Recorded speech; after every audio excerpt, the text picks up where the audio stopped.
بسم اللہ الرحمن الرحیم. السلام علیکم. اور آج ہم لوگ الکنڈی کے بارے میں تھوڑی سی معلومات لیں گے، تھوڑی سی ان کی زندگی کے بارے میں اور ان کی جو خدمات ہے اس کے اوپر تھوڑی سی روشنی ڈالیں گے. الکنڈی کا چھوٹا سا تعارف یہ ہے کہ یہ پہلے اسلامک فلاسفر تھے، اور ان کی کنٹریبیوشن یہ ہے کہ سب سے پہلے انہوں نے گریک فلاسفی کو عربی میں ترجمہ کیا، اور اس سے پہلے جو عرب ورلڈ تھی اس میں فلاسفی کے بارے میں کوئی روشناس نہیں تھی. وہ روشناس نہیں تھے کہ فلاسفی کیا ہوتی ہے اور گریک فلاسفر کیا ہوتے ہیں اور باقی رومن کے فلاسفر کیا ہیں. تو فرسٹ ٹائم جو الکنڈی صاحب نے اپنے اس کا ترجمہ کیا عربی میں، اور پہلی مرتبہ مسلمان دنیا نے اپنے نام کے آگے فلاسفر لگایا. تو الکنڈی کی جو پیدائش ہوئی تھی وہ 801 ہجری میں ہوئی، 801 اے ڈی میں ہوئی، اور اس انتقال جو ہوا وہ 873 اے ڈی میں ہوا. یعنی کہ ان کی جو عمر تھی تقریباً 72 سال تھی. ان کے والد صاحب کوفے کے اس وقت گورنر تھے. ان کا تعلق حکمران طبقے سے تھا اور ایلیٹ کلاس ان کا تعلق تھا، مگر ان کو پڑھنے لکھنے کا بہت شوق تھا.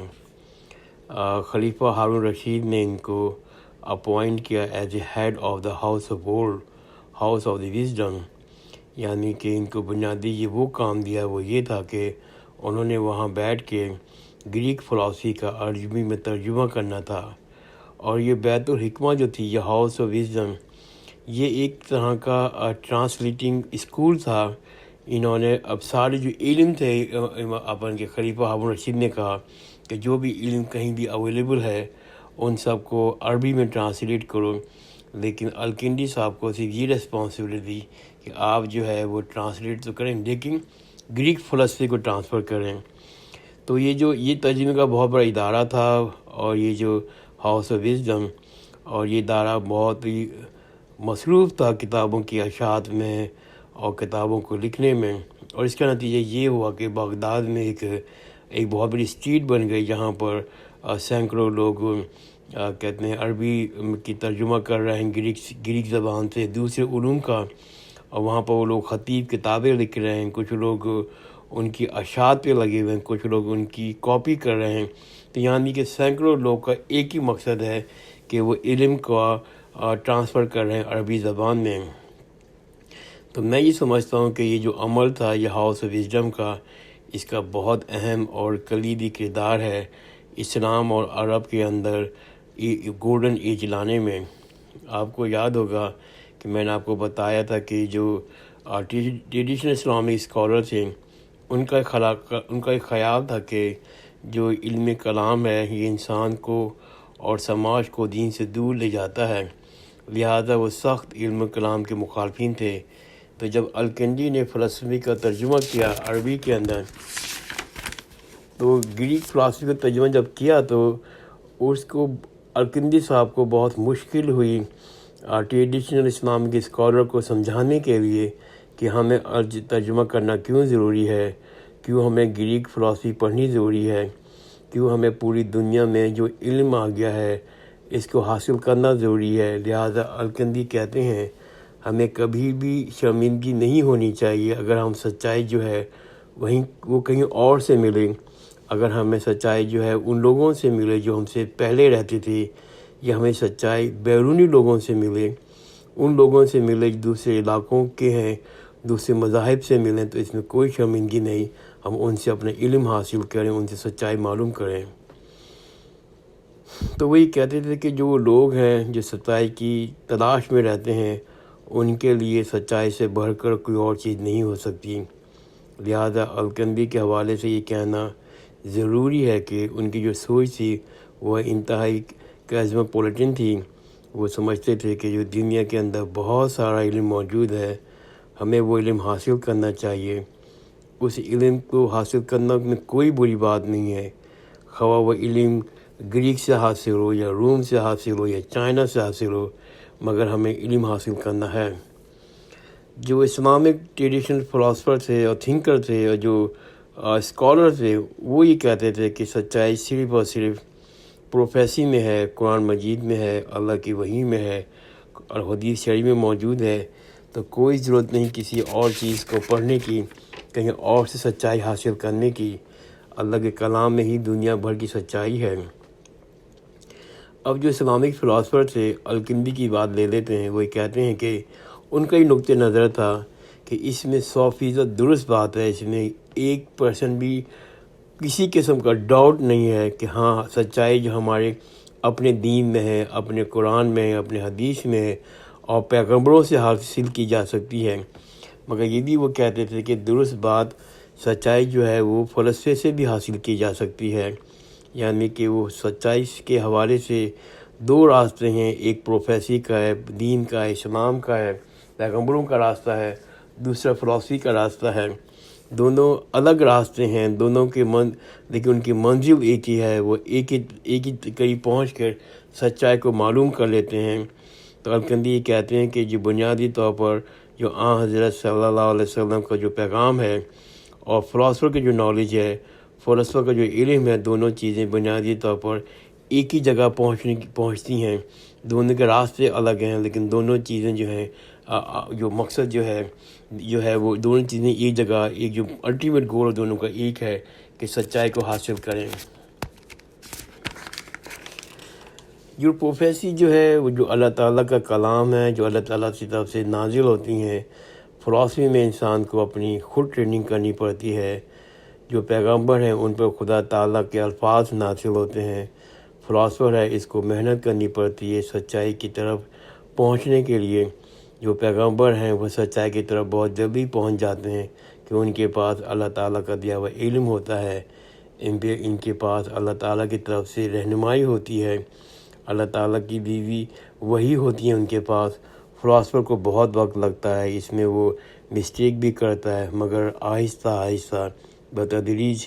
اس کو سچائی کی طرف پہنچنے کی کوشش کرتا رہتا ہے۔ اور جو پیغمبر ہیں ان کو نہ صرف ایکسپریشن بلکہ کلیئر انڈرسٹینڈنگ ہوتی ہے سچائی کے حوالے سے، کیونکہ ان میں کوئی شک نہیں ہے، اس میں کوئی خلل نہیں ہے کہ جو اللہ کا دین ہے وہ مکمل ہے اور وہی سچائی کا دین ہے۔ جو فلاسفر ہیں ان کو ہیومن پروسیس سے گزرنا پڑتا ہے انہیں، مگر بہرحال دونوں چیزوں کی جو منزل ہے سچائی کو حاصل کرنا چاہ رہے ہیں وہ ایک ہی ہے۔ لہذا ہمیں اللہ تعالیٰ کے پیغام کو، اللہ تعالیٰ کے دین کو، اللہ تعالیٰ کے حدیثوں کو بھی سمجھنا چاہیے اور فلسفی کو بھی سمجھنا چاہیے، کہ دونوں چیزوں کو سمجھنا چاہیے اپنی سچائی کو حاصل کرنے کے لیے۔ لیکن اس میں کوئی ڈاؤٹ نہیں ہے کہ اللہ کا دین مکمل ہے، اللہ کی وحی مکمل ہے، اللہ کی اور تمام پیغمبروں کی تعلیمات مکمل ہیں۔ بس سچائی کو پہنچنے کے لیے ایک اور راستہ ہے، اس راستے کا نام فلسفی ہے۔ آپ کو یاد ہوگا میں نے اپنے وائس نوٹ میں بتایا تھا کہ ایک پلیٹو کی سوچ ہے۔ پلیٹو کو ہم لوگ اردو زبان میں اس کو افلاطون کہتے ہیں۔ تو افلاطون کا اپنے ایک نقطہ نظر تھا اور ان کی ایک نیو پلیٹنزم ایک تھیوری تھی جو وحدت سے نکلتی ہے۔ تو اس سوچ نے پورے یورپ کو بہت متاثر کیا، یعنی کہ جو کرسچن مڈل ایج کے جو لوگ تھے وہ بہت متاثر ہوئے پلیٹو کے اس نظریے کو، نیو پلیٹنزم تھیوری کے اوپر، جو بیس کرتی ہے کہ وحدت کے اوپر ہے کہ ایک خدا ہے ہر جگہ اور وہی وہ سب کا مالک ہے، وہی سب ایک سورس ہے۔ تو وہ جو سوچ تھی پلیٹو کی وہ بہت ہی یورپ میں متاثر کن ثابت ہوئی، اور ایرسٹوٹل کو یورپ میں نسبتاً کم جانتے تھے، اور جتنا جانتے تھے اس کے حوالے سے بھی وہ خاص فیوریبل نہیں تھے اور ایرسٹوٹل کے حق میں نہیں تھے۔ مگر مسلم دنیا میں، عرب دنیا میں اس کا بالکل الٹ ہوا۔ وہ اس حساب سے کہ یہاں پر بنیادی طور پر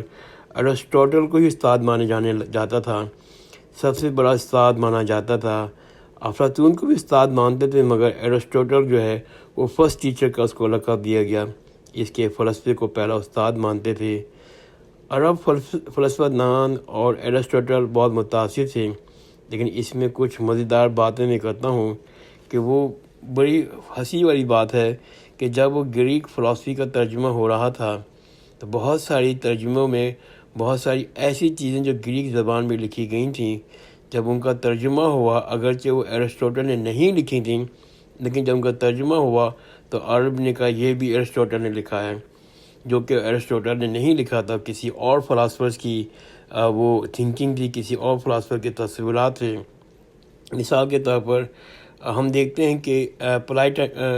پلوٹائنس جو ہے اس کا جو کام ہے، اور اس کا جو کام اسپیشلی نیو پلیٹنزم کے سلسلے میں جو ہے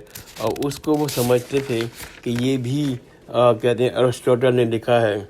اور جو نیو پلیٹنزم کی جو سوچ ہے وہ اس کو کہتے ہیں کہ ایرسٹوٹل کی سوچ ہے، یہاں تک کہ پلیٹو اور ایرسٹوٹل کی جو سوچ تھی اور ان کے درمیان جو اختلاف تھا، ہم دیکھتے ہیں کہ عرب فلاسفی میں کوشش کی گئی انٹینشنلی کہ اس اختلاف کو بھی ریکنسائل کیا جائے، اس کو بھی ایز اے اختلاف لیا ہی نہیں جائے، اور اس کو دوبارہ زیادہ ڈیبیٹ بھی نہیں کی اس بارے میں۔ یعنی کہ وہ کہتے تھے کہ یہ جو مینلی جو اسلامک فلاسفی ہے وہ ایرسٹوٹل سے بہت متاثر تھی، اور اس کے ساتھ وہ جو نیو پلیٹنزم کی سوچ ہے اس کو بھی انہوں نے ایرسٹوٹل کی سوچ لے کر انہوں نے ترجمہ کیا۔ ان دونوں سوچوں کو ایک طرح کی مرجر کر دیا، اور جو پلیٹونس ہے، پلوٹائنس کی جو خاص طور پر جس کو اکثر عرب سمجھتے ہیں کہ یہ ایرسٹوٹل کا یہ رائٹنگ ہے، اور پلیٹونس کی جو تصورات ہیں جس کو عرب دنیا میں بہت گہرا اثر پڑا، اس کی وجہ یہ ہے کہ جو پلیٹونس ہے وہ یہ کہتا ہے کہ جو تمام کائنات جو ہیں اس کے بنیاد، اس کی شروعات ایک ایسی چیز سے ہوئی جس کو وہ کہتا ہے کہ دی ون۔ تو یہ جو تصور، جو دی ون کا تصور ہے، یہ پلیٹونس کا، الکندی نے یہ لکھا اس بک کی بنیادی طور پر یہ کہا کہ یہ ایگزیکٹلی وہی تصور ہے جو اسلام کے اندر توحید کا ہے، اور مونوتھیزم کا تصور ہے۔ اور مونوتھیزم کا مطلب یہ کہ یہ بلیف ہے کہ there is only one God، کیونکہ پوری کائنات اللہ تعالیٰ نے نہیں بنائی ہے، اللہ تعالیٰ نے ہی شروع کی ہے۔ تو پلیٹونس کا جو کنسیپٹ تھا اس کو ایگزیکٹلی وہی کنسیپٹ ہے دی ون کا، جو ان کی تصورات میں، ان کی تھیوری ملتا ہے، جو اسلام بھی یہی کہہ رہا ہے کہ خدا ایک ہے۔ اور اس بات کو الکندی نے بہت نمایاں انداز سے دکھایا، اور یہ کہا کہ جو فلسفہ بھی وہی بات کہہ رہا ہے جو اسلام کا دین کہہ رہا ہے۔ اور یہ جو پلوٹائنس کی جو تصور تھا دی ون کا، چیزیں کہ وہ چیزیں ایمینیٹ کرتی ہیں، وہ ایک دی ون سے خارج ہوتی ہیں، جیسے روح، جیسے اسپرٹ وغیرہ وغیرہ، تو آخر میں جا کر میٹیریل چیزیں بھی اسی سے خارج ہوتی ہیں۔ تو اس تصور کو الکندی کے اوپر اور اسلامک فلاسفی کے اوپر بہت گہرا اثر ہوا، اور اسلامک فلاسفی میں کئی فلاسفر ایسے گزرے ہیں جو اس تھیوری آف ایمینیشن پر یقین رکھتے تھے، اس کو درست مانتے تھے۔ وہ یہ کہتے تھے کہ God acts through the intermediaries that emanate from ہم، یعنی خدا تعالیٰ کا دنیا میں اثر ہے مگر وہ انٹرمیڈیٹریز کے ذریعے سے۔ اور یہ جو انٹرمیڈیٹریز ہیں اس میں ستارے بھی شامل ہیں، اس میں سیارے بھی شامل ہیں، اس میں اور بہت ساری مختلف چیزیں شامل ہیں، مادہ بھی اس میں شامل ہے، اس میں تصویرات بھی شامل ہیں، اس میں مختلف فلاسفر اس کو مختلف انداز سے لیتے ہیں، مختلف حوالے سے لیتے ہیں، مگر بنیادی طور پر ایمینیشن کی تھیوری جو ہے وہ کئی فلاسفر مانتے ہیں۔ دوسرا جو تصور کہ جو ایرسٹوٹل کا اپنا تصور تھا، یہ پلیٹو کا یا پھر پلوٹائنس کا تصور نہیں تھا، کہ جو اسلامک فلاسفر بھی بہت گہرا اثر پڑا، وہ یہ تھا انموو موور، یا پرائم کاز، یا پھر پرائم موور کے حوالے سے اس پوری کائنات میں جو بھی چیز بھی ہے، جو بھی عمل ہو رہا ہے، ہمارے عمل کے پیچھے جو عمل ہے، جس کے نتیجے میں وہ عمل ہو رہا ہے، وہ جو کاز ہے وہ افیکٹ سے زیادہ طاقتور ہے۔ اس کا مطلب یہ کہ جو ایک طاقت ہے جو سارے عمل کر رہی ہے، جو ساری چیزوں کو موو اراؤنڈ کر رہی ہے، وہ جو کاز ہے جو وہ بہت طاقتور ہے، وہ کسی چیز کو ہلا سکتا ہے، خود نہیں ہل سکتا اس چیز کے انٹریکشن کے نتیجے میں۔ تو لہٰذا پوری کائنات جو ہے، جو ہلانے والی چیز ہے، جو قوت ہلا رہی ہے، وہ خود بذات انموو ہے، اس کو ہلایا نہیں جا سکتا، وہ سب سے زیادہ طاقتور ہے۔ تو یہ جو سب سے پہلا کاز ہے جس کے نتیجے میں تمام باقی چیزیں شروع ہوئی ہیں، تو ایرسٹوٹل کا یہ تصور تھا، یہ موو کا یا پرائم موور کا تصور تھا، یا اگین الکندی نے کہا یہ جو فرسٹ کاز ہے یہ بنیادی طور پر ایگزیکٹلی وہی خیال ہیں جو قرآن مجید کے اندر پائے جاتے ہیں، یعنی کہ the God is the source of all changes. اس کے ساتھ ہی ساتھ یہ تصور بھی کہ ایرسٹوٹل نے دیا کہ جو فائنل کاز کا جو اینڈ پروڈکٹ ہے، جو ٹیلوجی ہے کا جو تصور ہے، وہ ہر چیز کسی مقصد کے لیے بنائی ہے اور اپنے مقصد کی طرف پہنچنے کے لیے کوشش کر رہی ہے۔ اس تصور کو الکندی نے اور اس اسلامک فلاسفی پہ بہت گہرا اثر ڈالا، کیونکہ ان کا خیال یہ تھا کہ God is both efficient cause as well as final cause of every thing in this world. خدا تعالیٰ جو ہیں انہوں نے اس کائنات کو پیدا کیا ہے، اس کو بنایا ہے، اس کے ہر عمل میں شامل ہیں، انٹرمیڈیٹس کے ذریعے، ڈائریکٹلی نہیں۔ جو چیزیں انہوں نے بنائی ہیں اس کا اثر ان کے آگے، پھر اس کا اثر اس سے آگے، اور پھر وہ سوان چلتا چلا جاتا ہے۔ تو یہ کہنا کہ پوری کائنات جو ہے آخرت میں اللہ کے پاس واپس چلی جانی ہے، اور فائنل رزلٹ جو ہے وہ اس کائنات کا، اس مادی دنیا کا وہی آخرت ہے، وہ قیامت ہے۔ لہذا ایرسٹوٹل اور پلیٹائنس کا جو دونوں کے جو خیالات ہیں ملا کر انہوں نے اسلامک فلاسفی میں قرآن کی فلاسفی کے ساتھ جوڑ دیے اور کہا جو قرآن کے اندر تصور ہے وہی گریک فلاسفی کا تصور ہے۔ اس قسم کے الکندی کے خیالات تھے۔ انہوں نے بیسکلی ایرسٹوٹل اور پلیٹائنس اور پھر جو اس کی پلیٹو کی نیو پلیٹنزم تھیوری تھی ان سب کو ملا کر ایک اپنی اسلامک فلاسفی بنائی، اور یہ پروف کرنے کی کوشش کی کہ جو گریک فلاسفی کے کنسیپٹ ہیں، جو مونوتھیزم کے کنسیپٹ ہیں، جو سمہاؤ انہوں نے کہتے ہیں حضرت عیسیٰ علیہ السلام کی تعلیمات سے لیے تھے، تھوڑا بہت حضرت موسیٰ علیہ السلام کی تعلیمات سے لیے تھے، تو ان نظریات کو وہ انہوں نے کمپیئر کیا الکندی نے۔ انہوں نے کہا کہ یہ گریک فلاسفی جو ہے یہ بھی مسلم فلاسفی کے ساتھ اور قرآن کے ساتھ ملتی ہے۔ یہاں پر میں اپنی آڈیو ختم کرتا ہوں میں، اور انشاءاللہ میں ایک اور چھوٹی سی آڈیو بناؤں گا الکندی کے اوپر جو اس کی کاسمولوجیکل اپروچ کے اوپر تھی، اور وہ بہت چھوٹی ویڈیو ہوگی، میرے خیال سے 5 سے 6 منٹ کی۔ تو جزاک اللہ خیرن، خدا حافظ۔